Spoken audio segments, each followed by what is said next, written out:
사순절 5번째 주간을 보내고 있습니다.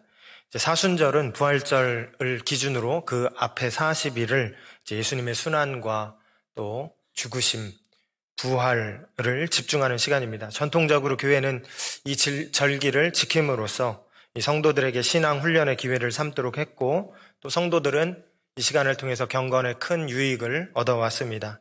아무쪼록 남은 시간 동안에도 여러분 열심히 또 경건 훈련하시고 성경 보시고 기도하심을 통해서 우리를 위해서 십자가 지시고 또 부활하셨던 예수 그리스도, 그분을 우리가 더 깊게 묵상하고 영적인 유익이 있는 복된 시간 될 수 있기를 간절히 소원합니다. 어느 왕이 통치하는 시절에 나라는 부정과 부패로 멍들어가고 있었습니다. 그때 왕은 나라의 기강을 세우기 위해서 누구든지 불법을 행하는 자는 눈을 찔러서 장님을 만들겠다, 강력한 법령을 세운 겁니다. 그러던 어느 날 왕명을 어기고 불법을 행한 자가 붙잡혀 들어왔습니다. 이게 알고 보니까 그 범죄자가 왕의 독자였습니다. 사랑하는 아들 독자였습니다. 이를 어떻게 하면 좋을까요? 만일 국법을 따라 그를 처벌한다면 아들은 이후에도 너무 어려운 삶을 살게 될 것이고 또 나라를 다스리기도 어려울 것입니다. 그렇다고 임금이 자기 아들에게만 특별한 사면을 해준다면 나라의 기강은 이전보다 훨씬 형편없이 추락을 하게 되겠죠. 이거 어떻게 하면 좋을까요? 왕은 결국 자신의 눈을 찔렀습니다. 여러분, 예수께서 십자가에 달려 죽으셨습니다. 바로 저와 여러분을 구원하기 위해서 하나님은 아들을 세상에 보내주셨고, 저와 여러분을 구원하기 위해서 아들 예수께서는 모든 사람들을 위해 생명과 구원의 살 길을 열어주신 것입니다. 그러나 구원을 위해서 나아가는 그 밤은 너무도 어둡고 너무도 험난한 밤이었습니다. 그날 저녁 예수께서는 제자들과 함께 마지막 식탁을 나누셨습니다. 이는 너희를 위해 찍히는 내 몸이다. 떡을 떼어 제자들에게 나눠주셨고, 이는 너희에게 죄사함을 얻게 하려고 흘리는 나의 피, 곧 언약의 피다 말씀하시면서 제자들에게 포도주를 나누어 주셨습니다. 제자들은 지금 예수께서 하시는 이 일의 의미를 정확히 잘 알지 못했습니다. 그러나 지금까지와는 다른 뭔가 심각한 일이 진행되고 있다라는 것 정도는 제자들도 감지할 수 있었습니다. 식탁을 마친 후에 예수께서는 감람산으로 이동하십니다. 예수께서 제자들에게 너희들이 다 나를 버릴 것이다 말씀하십니다. 베드로는 모두가 주를 버릴지라도 나는 결코 주를 버리지 않겠습니다 호언장담을 했습니다. 그때 예수께서 네가 다 굴기 전에 3번 나를 부인할 것이다 베드로에게 말씀을 하셨죠. 여러분, 예수께서 이렇게 말씀하신 것은 베드로가 예수님을 부인할 거다라는 정해진 운명을 말씀하시는 게 아닙니다. 또 베드로에 대한 지금 악담을 하시는 것도 아닙니다. 다만 베드로가 너무 무너지지 않도록, 네가 지금은 그렇게 말하더라도 결국 나를 배신할 거 내가 알고 있다. 하지만 괜찮으니까 너무 자신을 자책하지 말라라는 그런 의미에서 이 얘기를 말씀해 주신 거란 말이죠. 그러나 베드로는 예수님의 말씀을 다시 한번 부정하면서 내가 주와 죽을지언정 주를 배신하지 않겠습니다. 단호한 자신의 결의, 자신의 의지를 예수님께 보여드린 것입니다. 이후에 예수께서는 겟세마네 언덕으로 이동하십니다. 거기에서 예수님은 생명을 건 일생일대의 기도를 하나님께 올려드렸습니다. 아버지여, 할만하시거든 이 잔을 내게서 지나가게 하옵소서.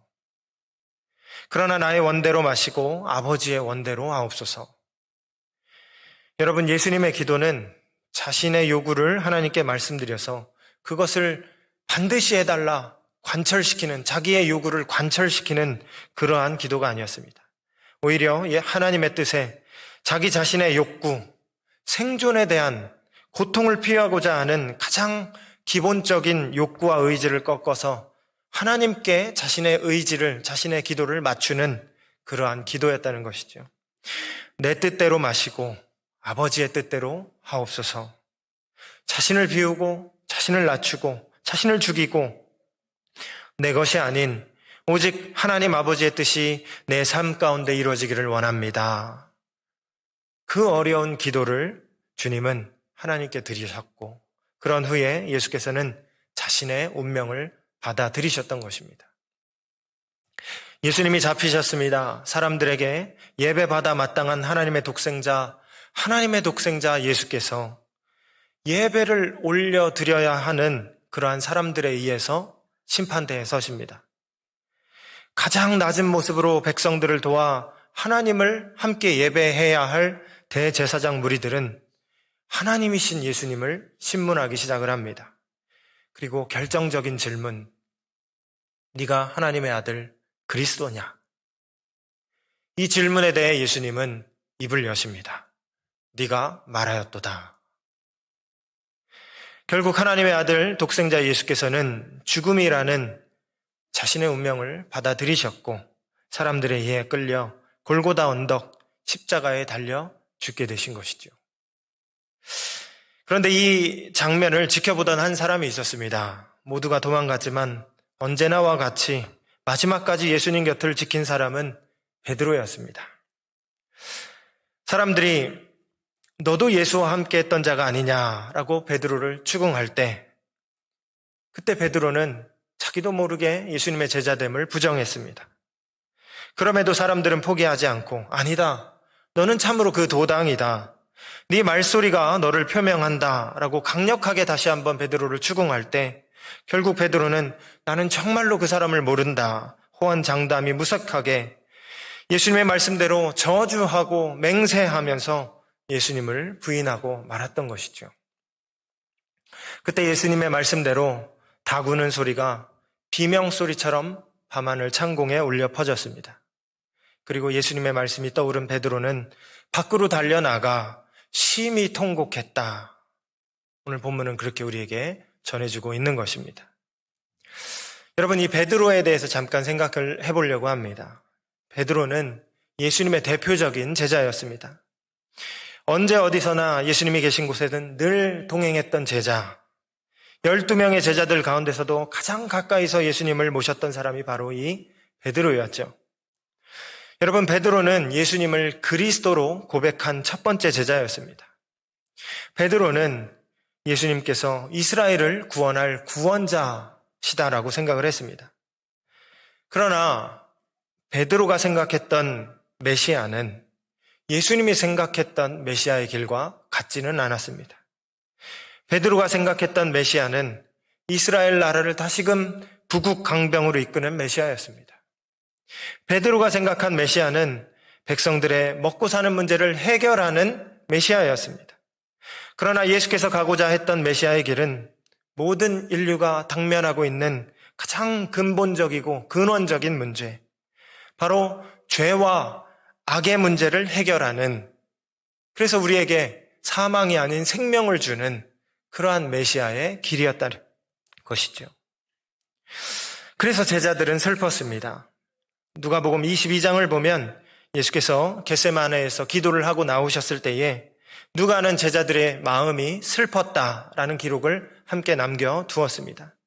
22장 제가 읽어드리면 45절에 기도 후에 일어나 제자들에게 가서 슬픔으로 인하여 잠든 것을 보시고, 여러분, 제자들은 슬퍼하며 잠들어 있었다는 것이죠. 예수님이 왕이 되셨으면 좋겠는데 예수님은 계속 죽으셔야 한다고 말씀합니다. 예수님이 세상을 군림하고 통치하시길 바라는데 자꾸만 자기를 축소하시고 비워내시고 십자가를 져야 한다 말씀하시니 제자들은 슬펐던 것이죠. 그럼에도 베드로가 보여줬던 긍정적인 면은 베드로가 예수님 곁을 떠나지 않았다는 점입니다. 비록 예수님의 행동을 다 이해할 수는 없지만 예수님을 나의 주님이요 나의 그리스도로 고백했기 때문에, 예수님께 희망이 있고 예수님께 생명이 있음을 알았기 때문에 끝까지 예수님을 붙잡고 예수님 곁을 떠나지 않았다는 것이죠. 여러분, 예수님께서 잡히시던 때에 베드로는 군인들과 맞섰습니다. 베드로는 원래 평범한 어부였습니다.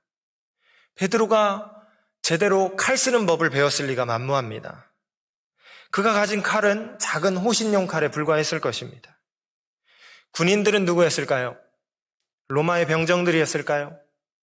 아니면은 성전 경비대로 대제사장 수하에서 훈련받았던 민간인 군인들이었을까요? 어찌되었건 그들은 전문적으로 살인하는 법을 배웠던 군인들이었습니다. 그런 그들을 향해서 베드로는 작은 칼을 빼들고 군인들 앞에 맞섰던 그 행동은 혈기나 경거망동에 욱하는 그러한 행동이 아니라 사랑하는 선생님을 지키기 위한 충성과 사랑의 마음이었다는 것이죠. 또 베드로는 군인들에게 끌려가는 예수님을 따라 대제사장의 집 뜰까지도 함께했던 사람입니다. 여러분, 이 대제사장이 누구입니까? 당대 유대 사회의 이 종교 집단 가운데 정점에 서 있는 사람이었습니다. 지금 예수님을 잡아간 사람들의 우두머리가 바로 그 사람이었습니다. 그런데 그 집까지 따라갔었던 베드로. 어쩌면 자기도 잡힐지 모르는 거 아니겠습니까? 자기도 예수님과 같이 결박당해서 죽을지도 모릅니다.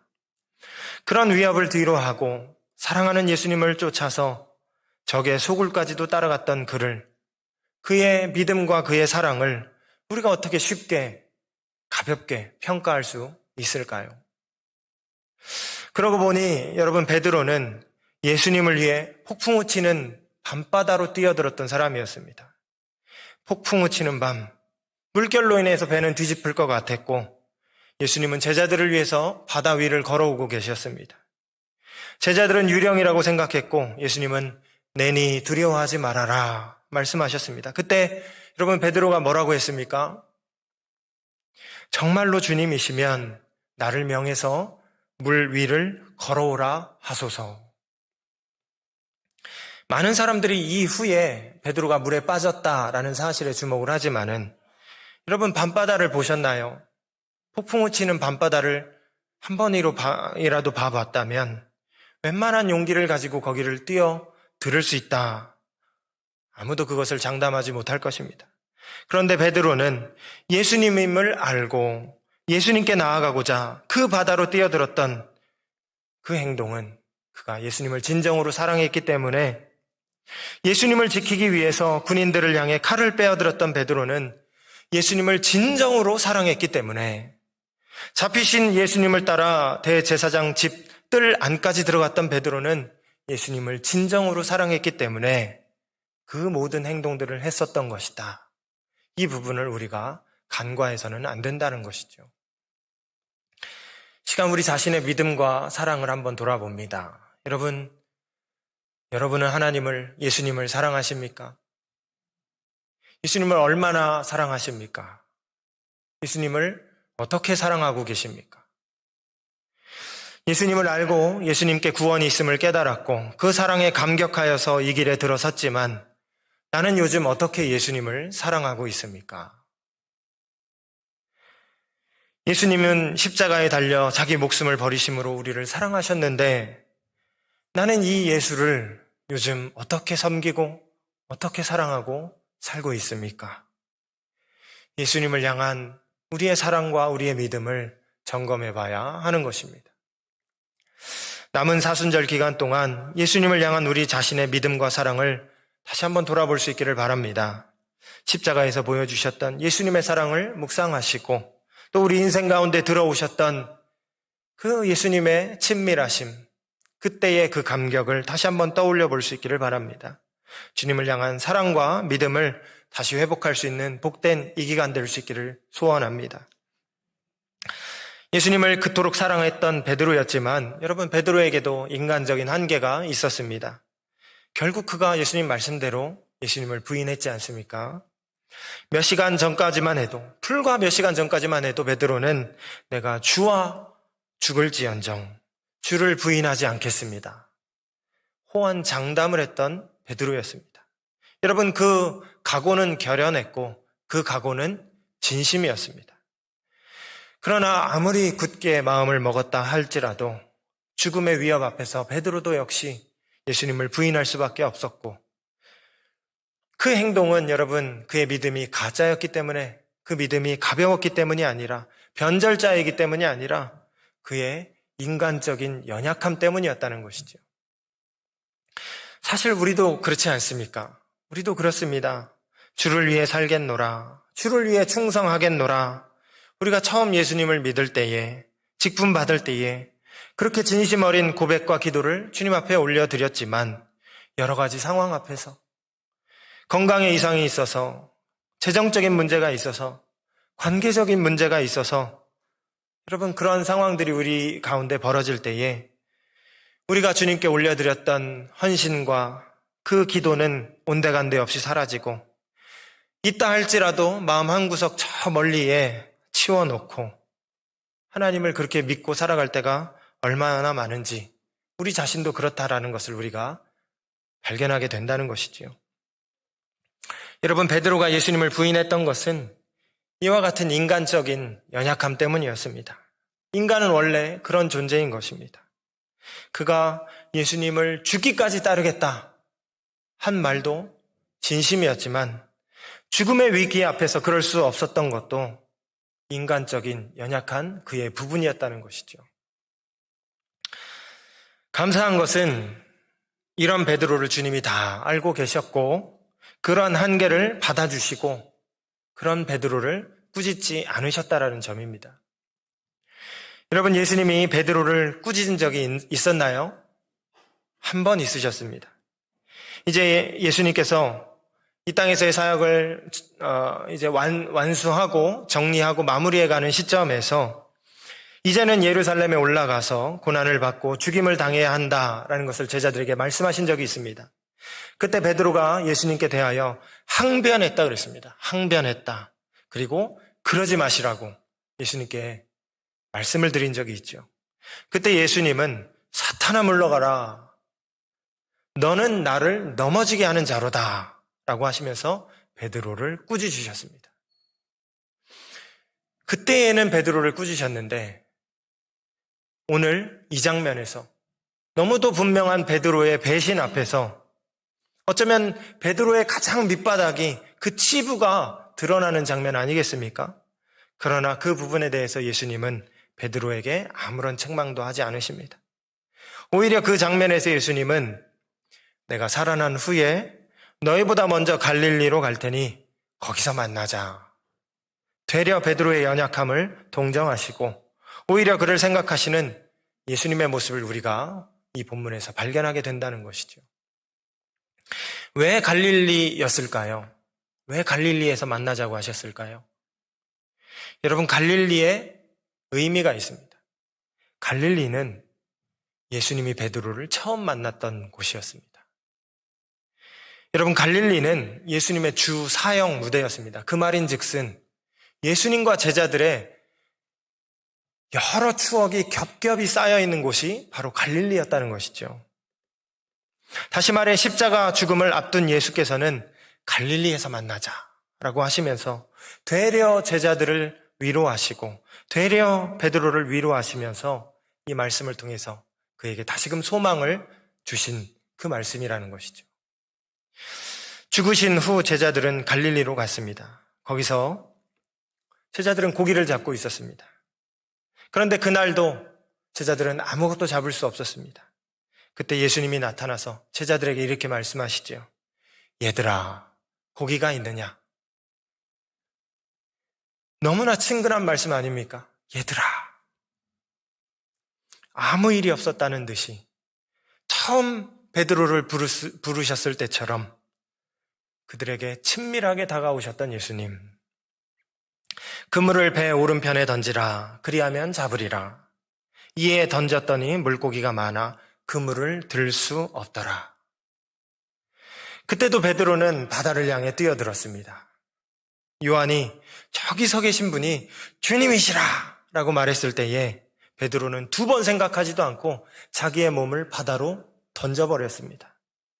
그리고 다시 뭇에서 예수님을 뵙게 되었을 때 예수님은 제자들을 위해 불을 피워두시고 물고기를 건네시면서 먹으라고 말씀하시는 것이죠. 여러분, 우리 주님은 우리의 진심을 잘 알고 계십니다. 우리가 주님을 사랑한다라는 것을 잘 알고 있습니다. 그러나 우리의 의지가, 우리의 믿음이, 우리의 사랑이 쉽게 무너지고 쉽게 약해진다라는 것도 잘 알고 계십니다. 그래서 주님은 우리를 깊이 이해하시고 이런 우리를 사랑하시고 이런 우리를 용납해 주시는 것입니다. 지난 수요일에도 나눴던 말씀인데 히브리서 4장 15절은 이렇게 기록합니다. 우리에게 있는 대제사장은 우리의 연약함을 동정하지 못하실 리가 아니요. 우리의 연약함을 동정하시는 분이라는 겁니다. 우리가 약하다는 걸 잘 알고 계시는 분이십니다. 우리와 똑같은 인생을 사셨기 때문에 우리를 너무도 잘 아시는 분, 우리가 얼마나 쉽게 넘어지는지, 우리의 결단과 각오가 얼마나 연약한 것인지, 그럼에도 우리가 주님을 사랑한다는 그 말도 진심이라는 것을 우리 주님은 너무도 잘 알고 계시는 것이죠. 그래서 아무 책망도 안 하시는 것입니다. 그리고 그저 물고기를 건네주시면서 먹으라고 음식을 우리에게 건네주시는 겁니다. 정리합니다. 여러분, 주님은 우리의 연약함을 잘 알고 계십니다. 우리의 연약함을 돌봐주십니다. 우리의 믿음 없음을 불쌍히 여기십니다. 우리의 인생이 어렵다는 것을 아시기 때문에 우리를 깊이 동정하시고 우리를 도와주시는 분이십니다.